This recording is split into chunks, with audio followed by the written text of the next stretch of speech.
Future of Management Education by BW Education. So I have a few questions for you. Let's start with the first one. How are the panels? How's your day going here?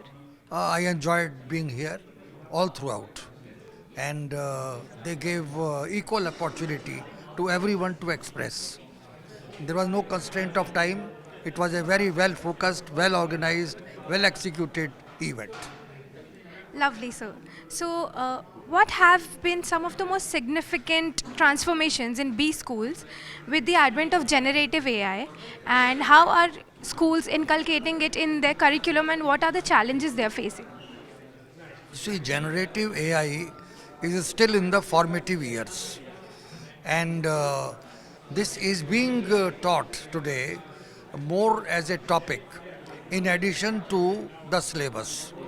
It is yet to become, I will say, a integral part of the syllabus, although its applications are shared with the students and faculty all throughout in all courses.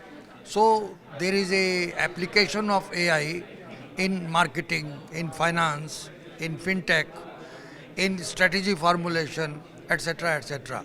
So it is bound to have an impact, but we can't expect a radical impact on the business schools, at least in the short run. It will take some time to sink into the faculty and the students. Okay, so there has been a lot of talk about corporate work culture. People say it is very stressful. People are very stressed working there. So how do you see it, and what would you recommend such corporations to inculcate in their work environment? Plus, how do B schools train their students to deal with that pressure in the world?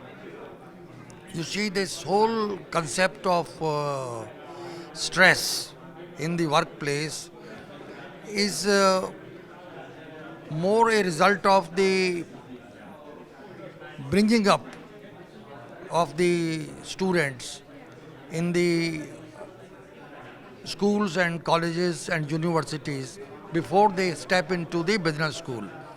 Now, I have worked for at least 35 years in the corporate world, and for almost 15 years or maybe more than 15 in the academics. Now, this talk about work life balance is very good in the classroom. You can have it. But please appreciate that the corporate are business entities. They are accountable to their shareholders.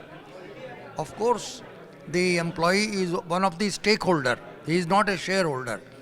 Therefore, it is but natural that they are pursuing certain organizational goals and targets. So, in the process, stress is created, and stress has to be accepted as a fact of life. Of course, for a female particularly, there is a problem because they have to balance the bringing up of the family, supporting their in-laws, supporting their children, etc. Therefore, there is a need for balance, work-life balance.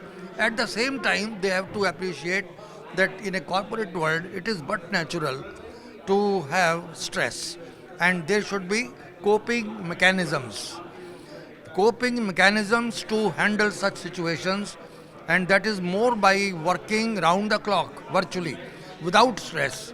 Now, how do you work round the clock without stress? By training your mind. So, not that you are working, but you are planning. You are doing something else, but you are planning. You are organizing. You just note down. You go on preparing for something which is not there.